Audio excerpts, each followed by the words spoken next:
இந்நேரத்திற்கான தலைப்புச் செய்திகளை பார்க்கலாம். மாநில அரசின் கோப்புகள் மசோதாக்களில் ஆளுநர் கையெழுத்திட கால நிர்ணயம் செய்ய வேண்டுமென திமுக எம்பிக்கள் கூட்டத்தில் தீர்மானம் நிறைவேற்றம்.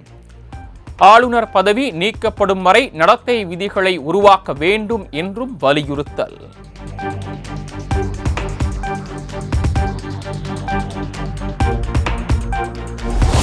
யுஜிசியின் வரைவு விதிகளை திரும்பப் பெற நாடாளுமன்றத்தில் வலியுறுத்தப்படும் என திமுக எம்பிக்கள் கூட்டத்தில் தீர்மானம். டெல்லியில் திமுக எம்பிக்கள் பிப்ரவரி 6ஆம் தேதி போராட்டம் நடத்துவார்கள் என்றும் அறிவிப்பு.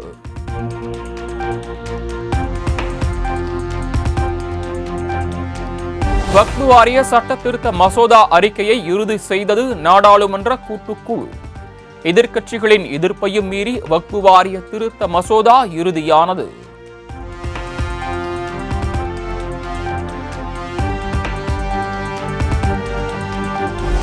இஸ்லாமியர்களின் நலனை பாதிக்கும் வகையிலான வக்ஃப் வாரிய சட்ட திருத்த மசோதாவை நிறைவேற்றும் முயற்சிக்கு திமுக கண்டனம். டெல்லி சட்டப்பேரவை தேர்தலை கருத்தில் கொண்டு அவசர கதியில் மசோதா நிறைவேற்றம் எனவும் குற்றச்சாட்டு.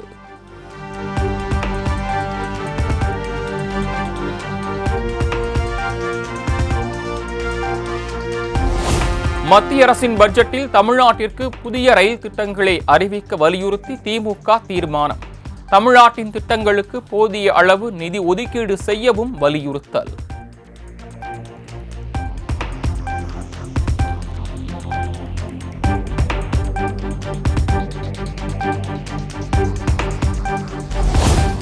சென்னை கானாத்தூரில் இரவு நேரத்தில் காரில் சென்ற பெண்களை துரத்திய இளைஞர்கள். பெண்கள் பதறி அடித்து காரை திருப்பிச் செல்லும் காட்சி வெளியான நிலையில் போலீசார் விசாரணை.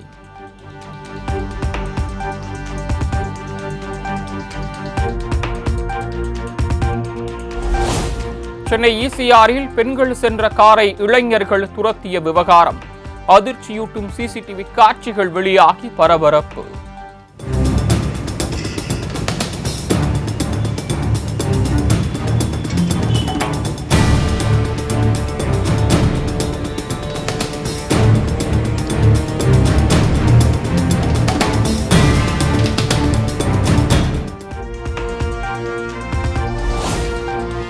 சென்னை கிழக்கு கடற்கரை சாலையில் பெண்கள் சென்ற காரை மற்றொரு காரில் துரத்திச் சென்ற இளைஞர்களை பிடிக்க 2 தனிப்படைகள் அமைப்பு. ஆண்கள் சென்ற காரை உரசிவிட்டு மன்னிப்பு கூட கேட்காமல் சென்றதால் துரத்திச் சென்றதாக போலீசாரின் முதற்கட்ட விசாரணையில் தகவல்.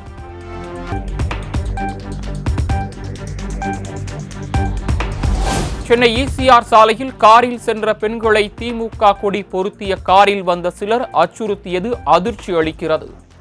பெண்களுக்கு எதிரான குற்றங்களை மேற்கொள்ள திமுக கொடி லைசன்ஸா என எடப்பாடி பழனிசாமி கடும் சாடல்.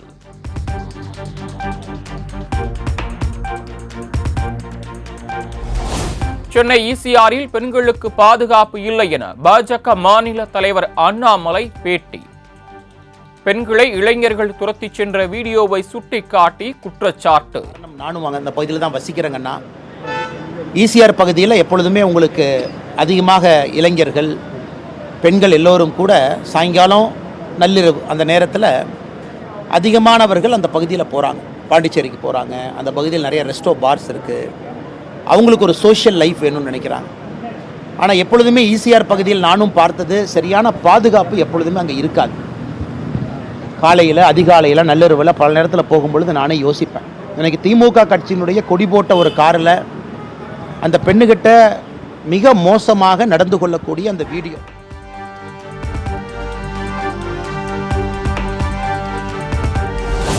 சென்னை கானாத்தூர் பகுதியில் இரவு நேரத்தில் காரில் சென்ற பெண்களை துரத்தி அச்சுறுத்திய விவகாரம்.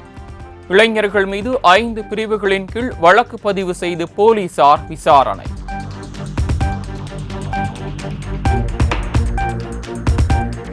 தமிழக வெற்றிக் கழகத்தின் 2ஆம் கட்ட மாவட்ட செயலாளர்கள் பட்டியல் வெளியீடு. தேர்வு செய்யப்பட்டவர்களுக்கு சான்றிதழ் மற்றும் வெள்ளி நாணயம் வழங்கினார் தவேக தலைவர் விஜய்.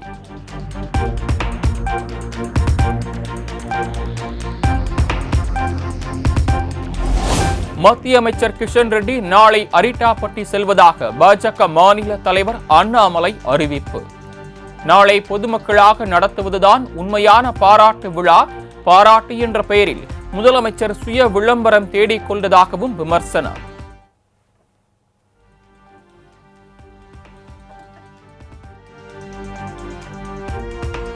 மாண்புமிகு மத்திய அமைச்சர் நிலக்கரி சுரங்கத்துறை அந்த இலாகாவுடைய அமைச்சராக இருக்கக்கூடிய அண்ணன் கிஷன் ரெட்டி அவர்கள் நாளைக்கு சாயங்காலம் மதுரை மேலூர் பகுதியில் வல்லாளப்பட்டி, அரிட்டாப்பட்டி எல்லா பகுதிக்கும் செல்ல இருக்கின்றார்கள்.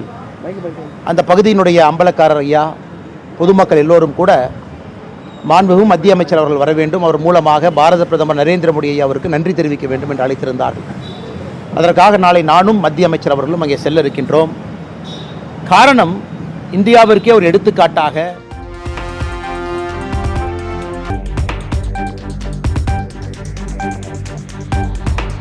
பிப்ரவரி 6, 7 ஆகிய தேதிகளில் திருநெல்வேலி மாவட்டத்தில் ஆய்வுப் பணிகளை மேற்கொள்ள உள்ளதாக முதலமைச்சர் மு.க.ஸ்டாலின் அறிவிப்பு.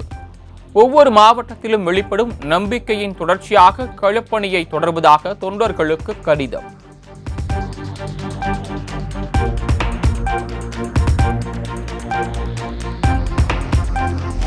உத்தரப்பிரதேசத்தில் கும்பமேளாவில் ஏற்பட்ட கடும் கூட்ட நெரிசலில் சிக்கி 30க்கும் மேற்பட்டோர் பலியாகி இருக்கலாம் என அச்சம். மௌனி அமாவாசையொட்டி கோடிக்கணக்கானோர் திரண்டதால் கூட்ட நெரிசல் ஏற்பட்டதாக தகவல்.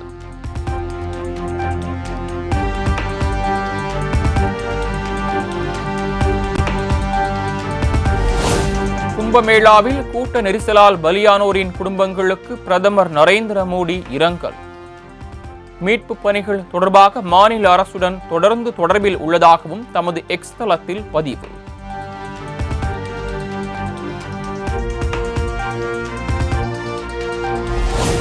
உத்தரப்பிரதேச முதலமைச்சர் யோகி ஆதித்யநாத்துடன் பிரதமர் மோடி உரையாடல்.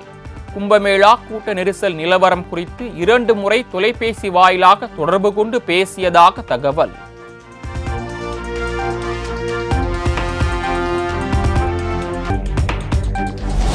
கும்பமேளாவில் கூட்ட நெரிசலில் சிக்கி பலர் உயிரிழந்ததாக வெளியான செய்தி அதிர்ச்சி அளிப்பதாக ராகுல் காந்தி வேதனை.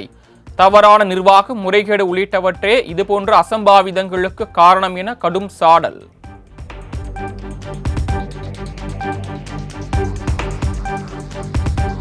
கும்பமேளாவில் கூட்ட நெரிசலால் நீராட விதிக்கப்பட்ட இடைக்கால தடை நீக்கம். திரிவேணி சங்கமத்தில் மீண்டும் நீராடத் தொடங்கிய பக்தர்கள்.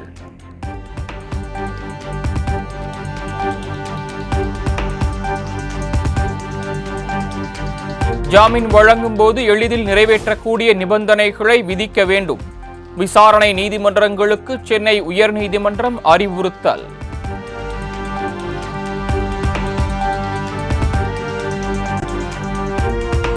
சொத்து குவிப்பு வழக்கில் மறைந்த முன்னாள் முதலமைச்சர் ஜெயலலிதாவிடம் பறிமுதல் செய்யப்பட்ட நகைகளை மதிப்பீடு செய்ய பெங்களூரு நீதிமன்றம் உத்தரவு.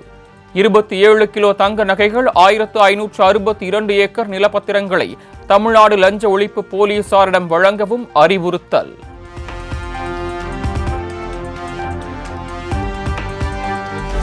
விருதுநகர் மாவட்டம் சூலக்கரையில் 15 கோடியே 43 லட்சம் ரூபாய் மதிப்பீட்டில் கட்டப்பட்டுள்ள கால்நடை தீவன தொழிற்சாலை திறப்பு.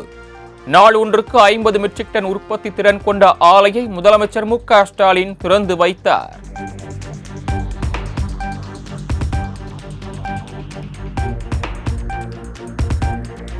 மீன்வளத்துறை சார்பில் 58 கோடியே 50 லட்சம் ரூபாய் செலவில் மேம்படுத்தப்பட்ட மீன் இறங்குதளங்கள், மீன் விதை பண்ணைகள் திறப்பு.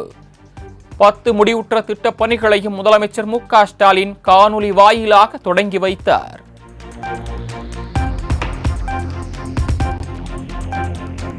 மக்கள் ஏன் கொட்டகைக்கு செல்ல வேண்டும்? யார்தான் சலுகைகள் வழங்கவில்லை? ஈரோட்டில் வாக்காளர்களை கொட்டகையில் அடைப்பதாக தொடர்ந்த வழக்கில் தேர்தல் ஆணையம் பதில் அளிக்க சென்னை உயர்நீதிமன்றம் உத்தரவு.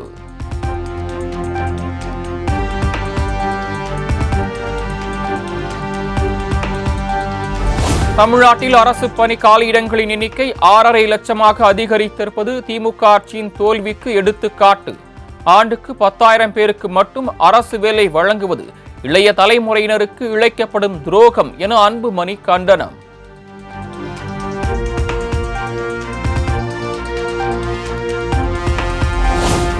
ஈரோட்டில் தேர்தல் விதிமீறல் புகாரில் சீமான் உள்ளிட்ட 10 பேர் மீது போலீசார் வழக்கு பதிவு. நிர்ணயிக்கப்பட்ட நேரத்தை மீறி அதிக நேரம் பிரச்சாரம் மேற்கொண்டதால் நடவடிக்கை.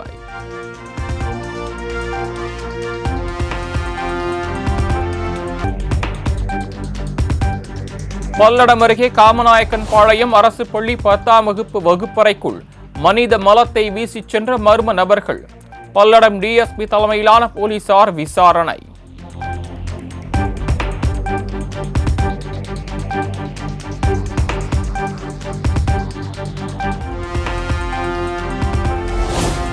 சென்னையில் ஆபரண தங்கத்தின் விலை சவரனுக்கு 680 ரூபாய் உயர்ந்து புதிய உச்சமாக 60,760க்கு விற்பனை. 1 கிராம் தங்கம் 7,500ஐ கடந்ததால் சாமானிய மக்கள் கவலை.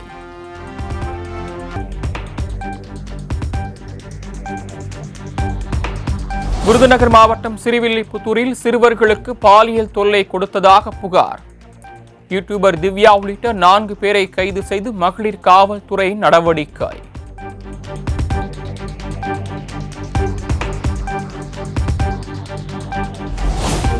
ஆம் ஆத்மி கட்சியினர் டெல்லி சட்டப்பேரவை தேர்தல் தோல்வி அச்சத்தில் உள்ளதாக பிரதமர் மோடி விமர்சனம். யமுனையில் விஷம் கலப்பட உள்ளதாக அரவிந்த் கெஜ்ரிவால் கூறியதை சுட்டிக்காட்டி பேச்சு.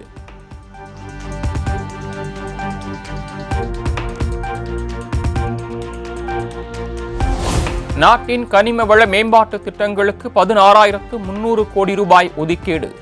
மத்திய அமைச்சரவை கூட்டத்தில் ஒப்புதல் வழங்கப்பட்டதாக அமைச்சர் அஸ்வினி வைஷ்ணவ் தகவல்.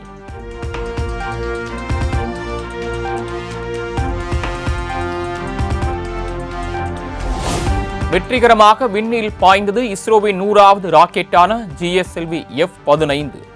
ஸ்ரீஹரிகோட்டாவிலிருந்து திட்டமிட்டபடி விண்ணில் ஏவப்பட்டது. Lift-off normal. Magnificent lift-off of GSLV F-15 NVS-02 mission. 100th launch mission of ISRO embarks on its journey.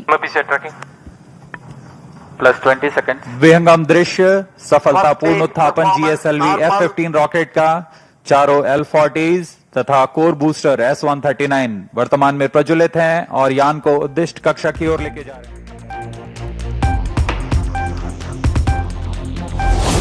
GSLV G-15 rocket மூலம் விண்ணில் ஏவப்பட்ட NVS-02 செயற்கைக்கோள் விண்ணில் நிலைநிறுத்தம். துல்லியமான வழி செலுத்துதல் பணிக்காக அனுப்பப்பட்ட செயற்கைக்கோள் வெற்றிகரமாக நிலைநிறுத்தப்பட்டுள்ளதாக இஸ்ரோ தகவல்.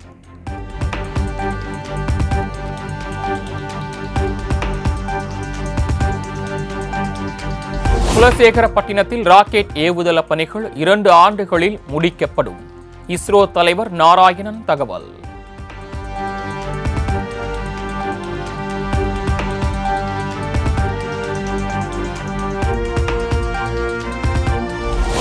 வருமான வரித்துறை மூலம் உருவாக்கப்பட்டுள்ள இணையதளத்தில் பான் கார்டு விண்ணப்பிக்க தமிழில் வசதி ஏற்படுத்த வேண்டும். கடினமாக உழைத்து வருமான வரி செலுத்துபவர்களுக்கு பயனாக இருக்கும் வகையில் வழிவகை தேவை என நடிகர் விஜய் சேதுபதி வேண்டுகோள். அது ஹிந்தியிலும் இங்கிலீஷில் மட்டும்தான் இருக்கும். அது இங்கே நிறைய பேருக்கு அது கொஞ்சம் எடுத்துமே அது கடினமான இடத்துல இருக்கும். இந்த தமிழ்லையும் இருந்தால் அது எல்லாருக்கும் கொஞ்சம் அதை பார்த்து அதை புரிஞ்சுக்கிறது கஷ்டம். ஏன்னா நீங்கள் இந்த ஸ்டெப் எடுத்து வைக்கிறதே எல்லாருக்கும் அது எளிமையாக போய் சேரணும் அப்படிங்கிற ஒரு முயற்சி தான். அந்த முயற்சியை நான் பெருசாக வரவேற்கிறேன். பட் ஆனால் அது தமிழில் இருந்தால் எல்லாருக்கும் அது இன்னும் எளிமையாக போய் சேரும். ஏன்னா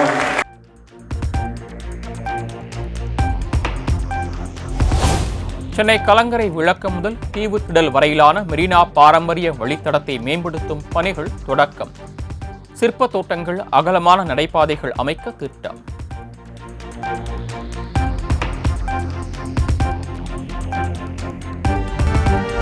தை அமாவாசையொட்டி கடற்கரைகள் மற்றும் ஆற்றங்கரைகளில் குவிந்த மக்கள். முன்னோர்களுக்கு தர்ப்பணம் கொடுத்து வழிபாடு.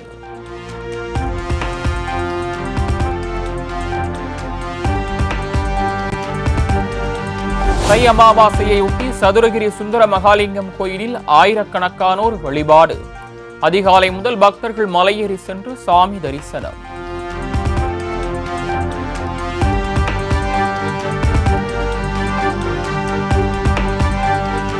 மாதாந்திர பராமரிப்பு பணி காரணமாக பழனி தண்டாயுதபாணி கோயிலில் நாளை ஒரு நாள் மட்டும் ரோப்கார் சேவை ரத்து. பக்தர்கள் மின் இழுவை ரயில் மற்றும் படிப்பாதையை பயன்படுத்திக் கொள்ள கோயில் நிர்வாகம் அறிவுறுத்தல்.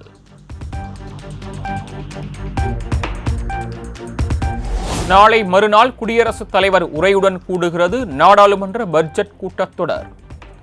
நாளை அனைத்து கட்சி கூட்டத்திற்கு மத்திய அரசு அழைப்பு.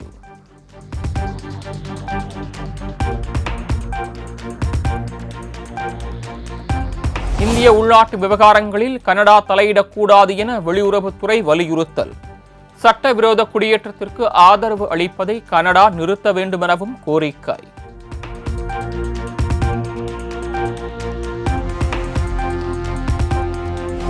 கடந்த 5 ஆண்டுகளில் கிரெடிட் கார்டுகளின் எண்ணிக்கை 2 மடங்காக அதிகரித்துள்ளதாக ரிசர்வ் வங்கி தகவல்.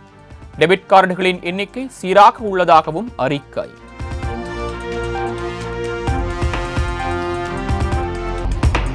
விஜய் ஆண்டனியின் சக்தி திருமகன் என்ற படத்திற்கு தெலுங்கில் பராசக்தி என தலைப்பு வைத்ததால் குழப்பம். சிவகார்த்திகேயனின் படத்திற்கும் பராசக்தி என பெயர் சூட்டப்பட்ட நிலையில் விஜய் ஆண்டனி படத்திற்கும் அதே பெயர் வைத்ததால் ரசிகர்களிடையே சலசலப்பு.